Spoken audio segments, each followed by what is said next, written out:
नमस्कार। आज हिंदी माह आषाढ़ कृष्ण पक्ष की दशमी तिथि एवं जून माह की 13 तारीख दिन मंगलवार है।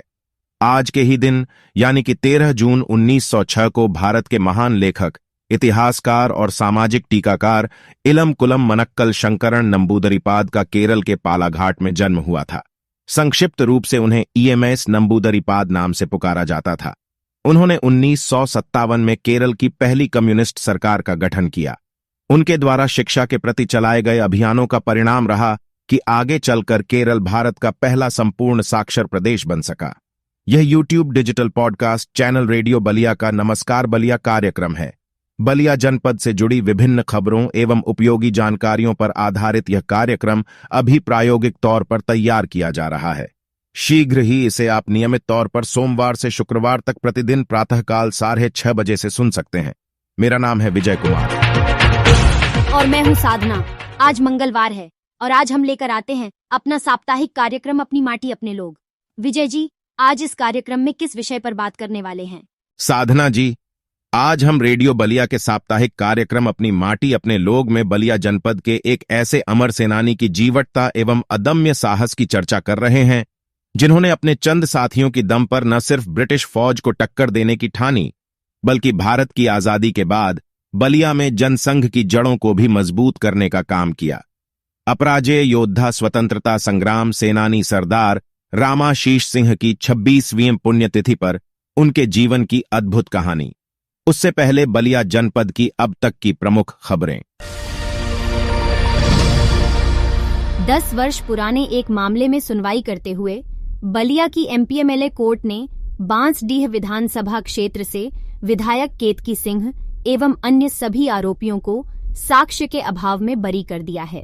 बचाव पक्ष की तरफ से वकालत कर रहे एडवोकेट अवधेश सिंह ने बताया कि तपस्या त्रिपाठी की एमपीएमएलए कोर्ट ने सोमवार को अपना निर्णय सुनाते हुए सभी आरोपियों को बरी कर दिया है। बरी होने वालों में विधायक केतकी सिंह के अलावा पूर्व मंत्री राजधारी, पूर्व सांसद भरत सिंह, पूर्व विधायक शिव शंकर चौहान, अखिल भारतीय उद्योग व्यापार मंडल के प्रदेश उपाध्यक्ष अरविंद गांधी, व्यापारी नेता गणेश प्रसाद, उपेंद्र कुमार सिंह, अप्पू सिंह, दीना सिंह, विवेक सिंह, शंकरदानी, अख्तर अली, राजू बारसी, सुभाष आदि 15 लोगों के नाम शामिल हैं। अभियोजन के अनुसार सिकंदरपुर मार्ग के मरम्मत की मांग को लेकर वर्ष 2013 में व्यापार मंडल की ओर से सुखपुरा बाजार में चक्का जाम व धरना प्रदर्शन का आयोजन किया गया था। सुबह से शुरू हुआ वह चक्का जाम देर शाम तक चला। मुख्य सड़क को बाधित कर यातायात प्रभावित करने के आरोप में सुखपुरा थाने की पुलिस ने भारतीय दंड संहिता की धारा 143, 341, 283 एवं 7 क्रिमिनल एक्ट के तहत मुकदमा दर्ज किया था।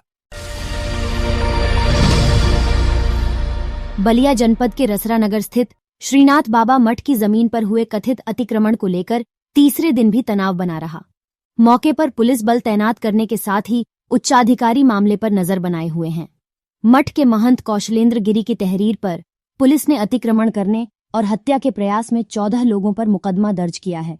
श्रीनाथ बाबा मठ के महंत ने आरोप लगाया है कि मठ के जमीन की साफ सफाई के दौरान अचानक वहां भारी संख्या में लोग इकट्ठा होकर लाठी डंडा, ईंट पत्थर एवं कट्टा फायर करते हुए हमला कर दिए। बलिया के ऋषभ पांडेय ने national institute of fashion technology यानी कि निफ्ट की परीक्षा में सफलता हासिल कर जिला जवार का नाम रोशन कर दिया है। ऋषभ की ऑल इंडिया रैंक 277 है। बलिया जनपद के बांसडीह नगर पंचायत स्थित वार्ड नंबर 6 निवासी आशीष पांडेय के सुपुत्र ऋषभ कुमार पांडेय को भाजपा बांसडीह मंडल के अध्यक्ष प्रतुल कुमार ओझा ने स्थानीय नागरिकों के साथ आवास पर जाकर सम्मानित किया। बलिया के जिलाधिकारी रविंद्र कुमार ने अंतर्राष्ट्रीय योग दिवस सप्ताह को भव्य रूप से मनाने का निर्देश दिया है।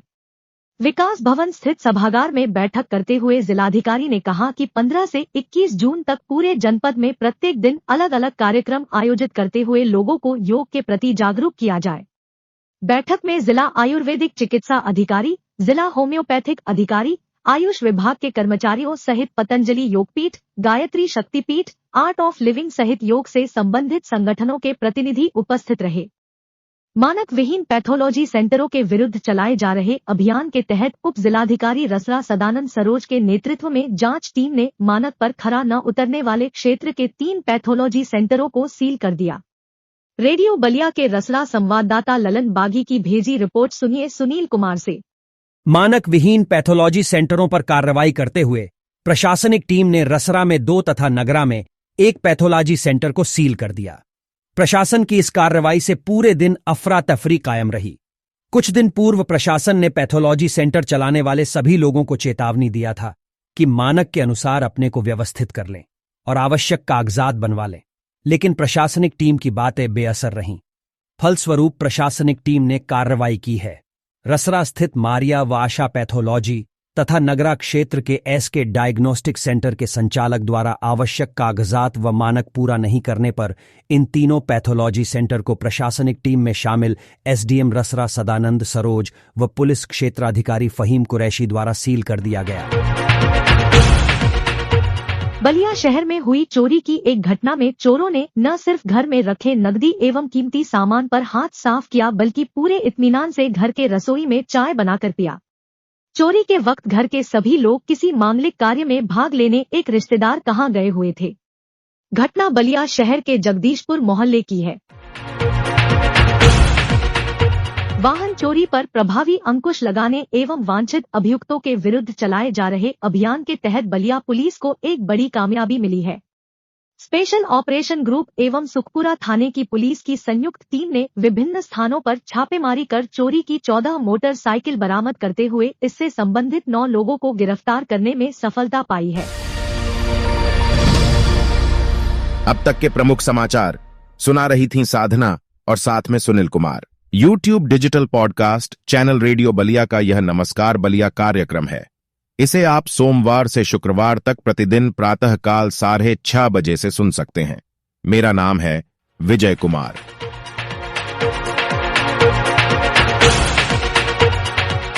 रीजनल ट्रांसपोर्ट ऑफिस यानी कि आरटीओ में होने वाले किसी भी प्रकार के जालसाजी और धोखेबाजी पर प्रभावी रोक लगे, इसके लिए अब प्रत्येक कार्य हेतु आधार एवं सक्रिय मोबाइल फोन नंबर के उपयोग को अनिवार्य कर दिया गया है। सहायक संभागीय अधिकारी प्रशासन अरुण कुमार राय ने बताया कि आधार कार्ड व उस पर दर्ज मोबाइल नंबर का चालू रहना जरूरी है।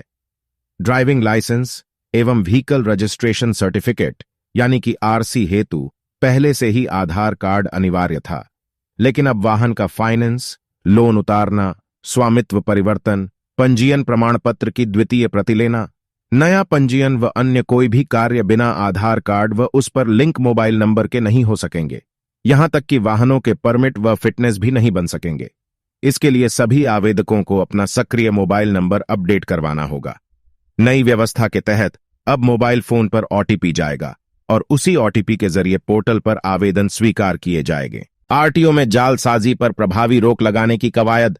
अब बात करते हैं ग्राउंड वाटर यानी कि भूगर्भीय जल की। जल को जीवन की संज्ञा दी गई है, लेकिन लगातार कम होते भूगर्भीय जल ने पर्यावरण प्रेमियों के साथ ही अब सरकारों को भी चिंता में डाल दिया है। इसी चिंता के बीच उत्तर प्रदेश सरकार ने भूगर्भ जल स्तर को बरकरार रखने के प्रयास तेज कर दिए हैं। सरकार द्वारा किए जा रहे प्रयासों के बीच एक बार फिर ग्राउंड वाटर एक्ट की चर्चा तेज हो गई है। सरकार ने अब ग्राउंड वाटर एक्ट को जिला स्तर पर सख्ती के साथ लागू करने का फैसला किया है। लघु सिंचाई विभाग के सहायक अभियंता श्याम सुंदर ने बताया कि 7 अगस्त 2019 को ग्राउंड वाटर एक्ट बनाया गया था, लेकिन 3 सालों से यह एक्ट महानगरों तक ही सीमित रहा। अब इसे जिलों में भी सख्ती से लागू करने की व्यवस्था तेज कर दी गई है। बलिया में भी ग्राउंड वाटर एक्ट लागू है। इस नियम के तहत बिना रजिस्ट्रेशन कराए भूमि के अंदर से पानी कोई नहीं निकाल सकेगा, चाहे वह घरेलू, कृषि या फिर कोई व्यापारिक संस्थान ही क्यों न हो। ऑनलाइन पोर्टल पर आवेदन व एनओसी करने के बाद ही किसी तरह की बोरिंग कराई जा सकती है। ऐसा नहीं करने वालों पर जुर्माना व सजा की कार्रवाई होगी। बिना रजिस्ट्रेशन भूगर्भ जल निकालते पकड़े जाने पर 2 से 5 लाख तक जुर्माना व सजा का प्राविधान है। इस व्यवस्था के तहत घरेलू व कृषि कार्य हेतु पानी निकालने पर कोई शुल्क नहीं लगेगा। व्यापारिक संस्थानों व औद्योगिक इकाइयों तथा सामूहिक भूगर्भ जल निकासी करने वाले उपभोक्ताओं को पंजीकरण के लिए निर्धारित शुल्क जमा करना होगा। बीते कुछ दिनों में बलिया जनपद के 2 अलग अलग इलाकों में रसोई गैस सिलेंडर में लगी आग से जन धन की काफी हानि हुई है। पहली घटना बांसडीह थाना क्षेत्र के केवटलिया चौबे गांव में हुई, जहां लगभग 40 परिवारों के आशियाने बुरी तरह जलकर खाक हो गए और भारी संख्या में पशुधन का नुकसान हुआ। दूसरी घटना नगरा थाना क्षेत्र के अतरौली गांव में हुई, जहां 25 वर्षीय एक महिला की जान चली गई। आखिरकार इस प्रकार की घटनाएं क्यों हो रही हैं? यही सवाल हमने गैस एजेंसी के एक संचालक के सामने रखी।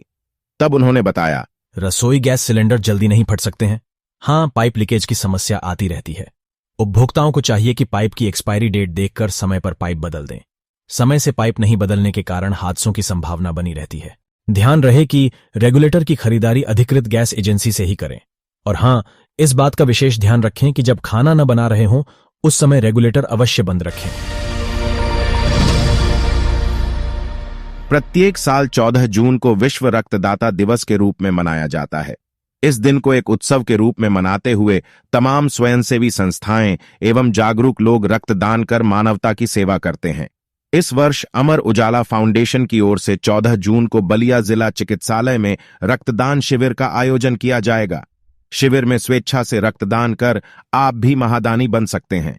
रक्तदान हेतु शिविर में भाग लेने के लिए व्हाट्सएप के माध्यम से पंजीकरण करा सकते हैं। सभी रक्तदानियों को प्रशस्ति पत्र एवं ब्लड बैंक का डोनर कार्ड देकर सम्मानित किया जाएगा। ब्लड बैंक के नोडल अधिकारी डॉक्टर A.K. उपाध्याय ने बताया कि रक्तदान से शरीर पर कोई असर नहीं होता। रक्तदान महादान है। हम रक्तदान करके किसी जरूरतमंद को जीवन दान दे सकते हैं। 1 यूनिट रक्तदान करके हम 4 जिंदगियां बचा सकते हैं।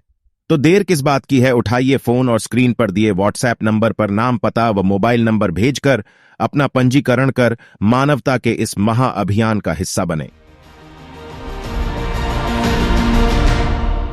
स्पोर्ट्स कॉलेजों में दाखिला हेतु 20 से 22 जून को प्रवेश परीक्षा आयोजित की जाएगी।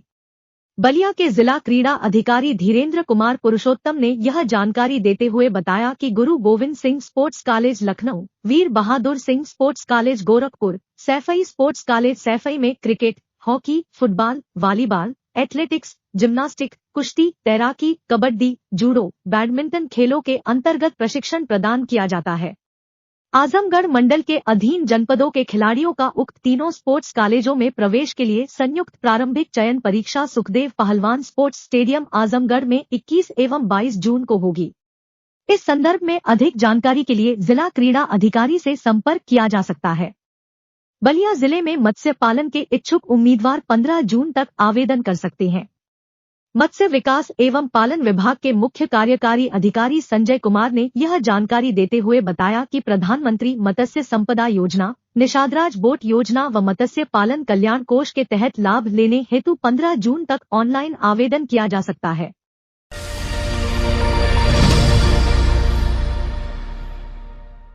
यह YouTube digital podcast channel radio Ballia का नमस्कार बलिया कार्यक्रम है। बलिया जनपद से जुड़ी विभिन्न खबरों एवं उपयोगी जानकारियों पर आधारित यह कार्यक्रम अभी प्रायोगिक तौर पर तैयार किया जा रहा है। शीघ्र ही इसे आप नियमित तौर पर सोमवार से शुक्रवार तक प्रतिदिन प्रातःकाल 6:30 बजे से सुन सकते हैं। अब बगैर कोई देर किए प्रस्तुत करते हैं रेडियो बलिया का साप्ताहिक कार्यक्रम अपनी माटी अपने लोग। प्रस्तुत कर रहे हैं रेडियो बलिया के मुख्य संपादक विजय कुमार। नमस्कार। YouTube digital podcast channel radio Ballia के इस खास साप्ताहिक कार्यक्रम अपनी माटी अपने लोग के इस अंक में आपका स्वागत है। अभिवादन स्वीकार कीजिए विजय कुमार का।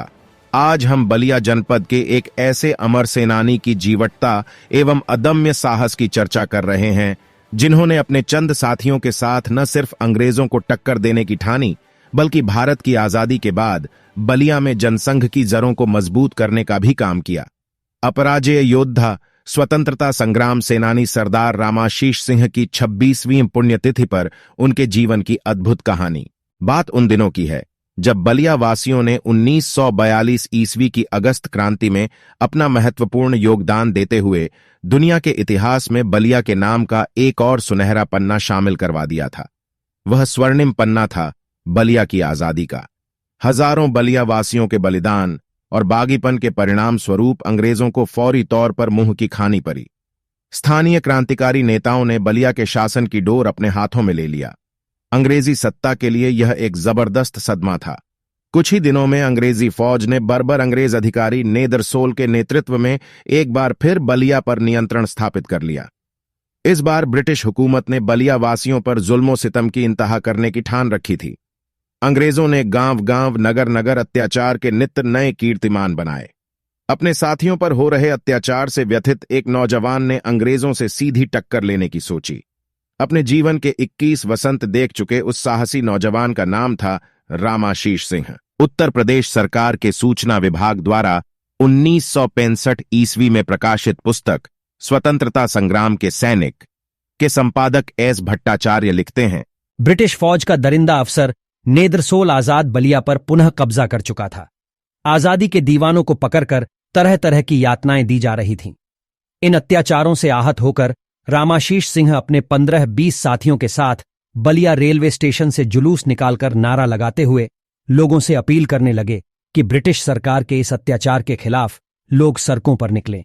नारा लगाते हुए रामाशीष सिंह बलिया नगर का चौक, जिसे आज शहीद पार्क के नाम से जाना जाता है, की तरफ बढ़ने लगे। अभी वह रास्ते में ही थे कि संगीनों से लैस ब्रिटिश फौज ने उन्हें उनके साथियों के साथ घेर लिया। वहां कुछ ही दूरी पर अपने क्लिनिक में बैठे बंगाली डॉक्टर प्रमोद कुमार भट्टाचार्य ने जब देखा कि कुछ नौजवान ब्रिटिश फौज के शिकार बनने वाले हैं, वह जोर जोर से चिल्लाने लगे, बोलो बच्चों, पुलिस हमारे भाई हैं, बोलो बच्चों, पुलिस हमारे भाई हैं। डॉक्टर भट्टाचार्य के चिल्लाने से ब्रिटिश फौज की एकाग्रता भंग हुई और इसका फायदा उठाकर सभी युवक वहां से फरार हो गए। अंग्रेजों ने अपना सारा गुस्सा डॉक्टर भट्टाचार्य पर निकालते हुए उन्हें सरेराह 20 बेतों की सजा सुनाई। रामाशीष सिंह अब अंग्रेजों के लिए मोस्ट वांटेड बन चुके थे। अंग्रेज उन्हें गोली मार देना चाहते थे। अब उनका बलिया में रहना खतरे से खाली नहीं था। ब्रिटिश फौज से आमने सामने की भिड़ंत के बाद अंग्रेजों ने इन पर कई मुकदमे थोप दिए। उन्हें अंग्रेजों के बनाए भारत प्रतिरक्षा कानून की धारा 35 के तहत 3 वर्ष तथा भारतीय दंड संहिता की धारा 394 के तहत 5 वर्ष के कारावास की सजा मिली। ये दोनों सजाएं साथ साथ चलने थीं, लेकिन वह कभी पकड़ में नहीं आए। मौके की नजाकत को भांपते हुए भारत माता के लिए कुछ कर गुजरने की ललक लिए रामाशीष सिंह पैदल ही बक्सर पहुंच गए। वहां से किसी ट्रेन में बैठकर कलकत्ता पहुंचे, जहां एक निसंतान सरदार दंपत्ति ने उन्हें अपना धर्मपुत्र बनाकर सिख धर्म की दीक्षा दिलवा दी। अब वह सरदार रामाशीष सिंह बन गए। 1921 ईस्वी को बलिया जिले के जिगनी खास गांव में जन्मे रामाशीष सिंह के पिताजी का नाम नेपाल भगत था, जो संयुक्त परिवार के संपन्न किसान थे। बलिया जिले में भारतीय जनसंघ के संस्थापक सदस्यों में शामिल रहे रामाशीष सिंह बलिया नगर के मंत्री भी रहे। प्रसिद्ध लेखक एवं रामाशीष सिंह के पुत्र शिव कुमार सिंह कौशिकेय बताते हैं, पिताजी जनसंघ एवं राष्ट्रीय स्वयंसेवक संघ से जुड़े रहे। स्वाधीनता सेनानी होने के बावजूद पेंशन स्वीकार नहीं किया। वह एक ऐसे स्वाधीनता सेनानी रहे जिन्होंने बलिया जिले के आर्थिक विकास की तस्वीर बदल दी। उद्योग शून्य बलिया में कुटीर उद्योग का संजाल बिछा दिया। गोल्ड कंट्रोल एक्ट लागू करने वाले भारत सरकार के तत्कालीन वित्त मंत्री मोरारजी देसाई से बलिया के कील व्यवसायियों के लिए भिड़ गए और नाक कील कारीगरों को सोने का कोटा दिलवाया था। आजीवन अपराजेय योद्धा रहे सरदार रामाशीष सिंह ने 11 जून 1997 ईस्वी को लगभग 76 साल की उम्र में इस दुनिया को अलविदा कह दिया। बलिया की माटी के इस अप्रतिम लाल को शत शत नमन एवं भावभीनी श्रद्धांजलि।